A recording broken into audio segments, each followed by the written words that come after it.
మీ business ఏదైనా మీ ఊర్లో promotion చేయాలంటే అది సుమన్ టీవీతోనే సాధ్యం. ఇప్పుడే సంప్రదించండి. అండి ఈరోజు పల్నాడు జిల్లా మూడో పిల్లల పండుగ బాలోత్సవ ప్రోగ్రాము పల్నాడు జిల్లాలోని నర్సరావుపేటలోని ఎస్ఎస్ఎన్ కళాశాలలో ఈ యొక్క ప్రోగ్రాం అయితే జరుగుతుంది. ఈ ప్రోగ్రాంకి పల్నాడు జిల్లా చిలకలూరుపేటలో ఉన్నటువంటి రాజాపేట ఎంపీపీఎస్ స్కూల్ ఉర్దూ పాఠశాల నుంచి సయ్యు సాని అనే ఒక పాప ఈరోజు మనతో ఉంది. ఈ యొక్క పాప ఈ బాలోత్సవ ప్రోగ్రాంలో ఝాన్సీ లక్ష్మీబాయి గురించి, ఆ యొక్క ఝాన్సీ లక్ష్మీబాయి ఏకపత్ర వినయం గురించి ఈ పాప అయితే ప్రదర్శన చేయడానికి అయితే ఈరోజు బాలోత్సవ ప్రోగ్రాంకి అయితే వచ్చింది. ఝాన్సీ లక్ష్మీబాయి ఏకపత్ర వినయం గురించి ఈరోజు ఆ పాప మాటల్లో అడిగి తెలుసుకుందాం. ఏ ఊరమ్మ మీది? ఎక్కడికి ఎందుకు వచ్చావు? ఇక్కడికి ప్రోగ్రామ్ కోసం. ఏ ప్రోగ్రామ్ చేస్తున్నావు ఇప్పుడు? ఒకసారి ఝాన్సీ లక్ష్మీబాయి ఏకపత్ర నేను చెప్పు. తల్లి పుణ్యధరిత్రి పాద జనేత్రి నీ కన్న బిడ్డల దుర్భాగ్య దౌర్బల్యంగాంచి మిన్నకుంటివా యాంగ్లేయుల రేణంకు సాధల నేతలు ఇష్టతో బాములు చూరుకుంటివా సరసంగ పట్టాభియాన దేశభక్తుల దేశద్రోహులుగా చిత్రించి చిత్రహింసలు పాలు చేయుచుండ చిత్రుని బొమ్మ వాళ్ళకి ఇమ్మనకుంటివా వీర సైనికులారా వీరాంగరులారా లేవండి, నన్ను బిగించండి. మాతృభూమి ముద్దు బిడ్డలు మీరు, మీ తల్లి తీర్చును ఆసనమైంది. భగవాండేశుడిలా కదలండి, నా దేశాన్ని పట్టి పీడిస్తున్న ధర్మి కొట్టండి. గుండెల్లో వాడి రక్తంలో వేడి కంఠంలో శక్తి నింపుకొని ఒక్కొక్క భారతీయుడు ఒక్కొక్క సింహమే శత్రువులని చీల్చండి. స్వరాజ్యంలో జన్మ హక్కు అని నా కాడ ప్రాణం ఉన్నంత వరకు నేను పోరాడుతూనే ఉంటాను. దిగులు దద్దరిల్లిన పంచభూతాలు పారిపోయినా తూటాలు పిరుసు రంగులు పేలినా మాట తప్పేదే లేదు, మనం తిప్పేదే లేదు. వీళ్ళారా విజృంభించండి. విజయమా వీర స్వర్గమా నేను సిద్ధం, మీరు సిద్ధమా? హర మహాదేవ శంభో శంకర, హర మహాదేవ శంభో శంకర. అరిజిష్ఠుడా ప్రోచస్ నా భార్జాతిని పంచాతి అంటావురా?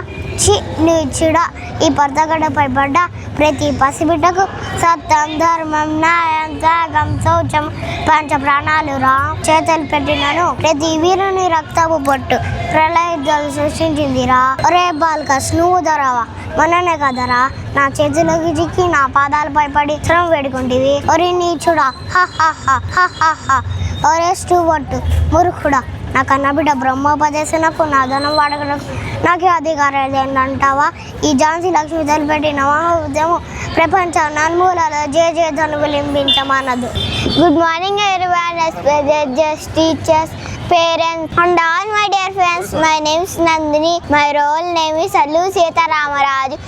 ఎంతకాలం సాగాలి ఆగడాలు నీరం దేవత పూజించే ఆరా మరి జ్ఞాని జాతిపై ఇంత జాశిష్కండా ఎవరిచ్చా దొరలి హక్కు తన గడ్డ కాని గడ్డపై అడుగు పెట్టి దౌర్జన్యానికి దిగిన ఈ దొరతనాన్ని రద్దం చేసి తీరకపోతే మన్యానికి మడుగుడే లేదు. నిత్యం చచ్చే కన్నా వీరుడిగా పోరాడి చాడం యుక్తం.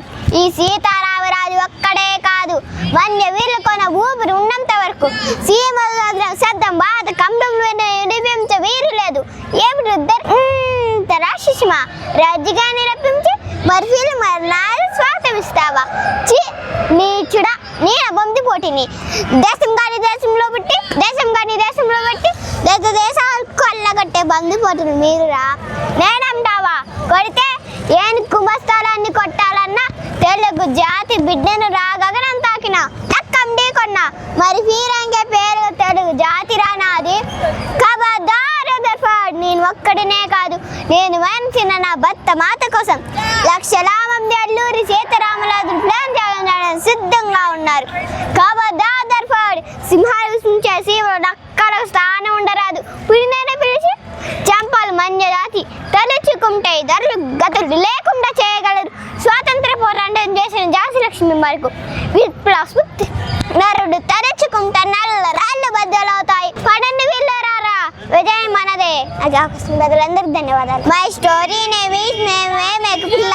అనగనగా ఒక ఊరు, ఆ ఊళ్ళో ఒక మేక ఉంది. ఆ మేకకు 4 పిల్లలు. 4వ దాని పేరు మెహే. దానికి తొందర ఎక్కువ, మాట వినదు. ఒకరోజు ఆమెకి ఢిల్లీ రాజుని చూడాలని బుద్ధి పుట్టింది. లేడిగా లేచింది పరుగు కదా అమ్మకు చెప్పింది. ఢిల్లీ రాజుని చూడడానికి ఢిల్లీ వెళ్తున్నానని. నువ్వు చిన్నదాని అంత దూరం వెళ్ళలేవు అంది అమ్మ మేక. కానీ మేమే వింటేనా బయలుదేరింది. ఢిల్లీ వెళ్దాం రాజుని చూద్దాం అని పాడుకుంటూ పరిగెత్తింది. చలో ఒక ఏరు వచ్చింది. ఏరు మేమేని అడిగింది. మేకపిల్ల మేకపిల్ల ఎక్కడికి వెళ్తున్నావు? ఢిల్లీ వెళ్తున్నా రాజుని చూస్తా అంది. సరే వెళ్ళు, కానీ ముందు నాకు ఈ కొమ్మ బర్రుగా ఉంది, కొంచెం ఆకులన్నీ తినేసేవా అని అడిగింది ఏరు. అమ్మో నాకు తీరిక లేదు, ఢిల్లీ వెళ్ళాలి, రాజుని చూడాలి అని పరిగెత్తింది మేమే. తోవలో ఒక మంట కనిపించింది. మంట అది ఆరిపోతూ ఉంది. మంట కూడా ఎరులాగే ఎక్కడికి వెళ్తున్నావు అని అడిగింది. అదే జవాబు చెప్పింది మేమే. నేను ఆరిపోతున్నాను, కొంచెం నాకు పిల్లలు ఎగదయ్యమ్మా అని అడిగింది మంట. అమ్మో నాకు తీరిక లేదు, ఢిల్లీ వెళ్ళాలి, రాజుని చూడాలి. ఒక చెట్టు ఎదురైంది. దాని చుట్టూ ఒక ముళ్ళ కంచె. గాలి మేమేని అడిగింది. మేకపిల్ల మేకపిల్ల ఎక్కడికి వెళ్తున్నావు? ఢిల్లీ వెళ్తున్నా, రాజును చూస్తా అంది. మేకపిల్ల ఎక్కడికి అలా పరిగెడుతున్నావు? అందరూ అడిగే వాళ్ళేనమ్మా, నాకేమీ పని లేదా, నీకు జవాబులు చెప్పడమేనా నా పని అంది మేమే. సరేలే, కొంచెం ఈ కంచె జరపవు, నాకు ముళ్ళు గుచ్చుకుంటున్నాయి, నేను ఢిల్లీ వెళ్తున్నా, రాజుని చూడాలి, నాకు తీరిక లేదు, పో పో. అలా అలా మేమే ఢిల్లీలో అడుగుపెట్టింది. అంతా జనం. రాజెవరు, ఎక్కడ ఉంటాడు, ఎలా తెలుసుకోవాలి, ఎటు వెళ్ళాలి, గందరగోళం. అంతలో మేమేకి ఒక మనిషి ఎదురయ్యాడు.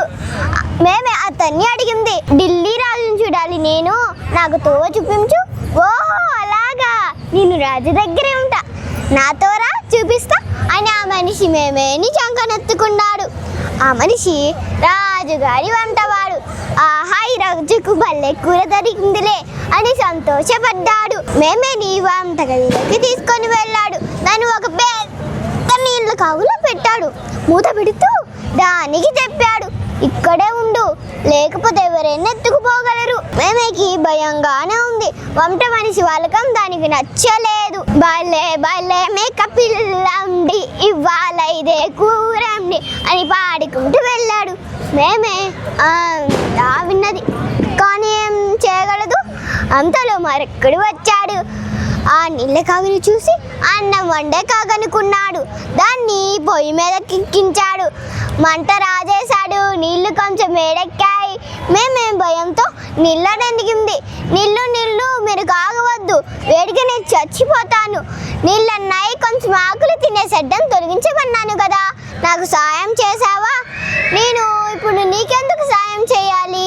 మేమే తన తప్పు తెలుసుకుంది, కానీ ఏం లాభం? కానీ మేమేపై నీళ్లకు జారి వేసింది.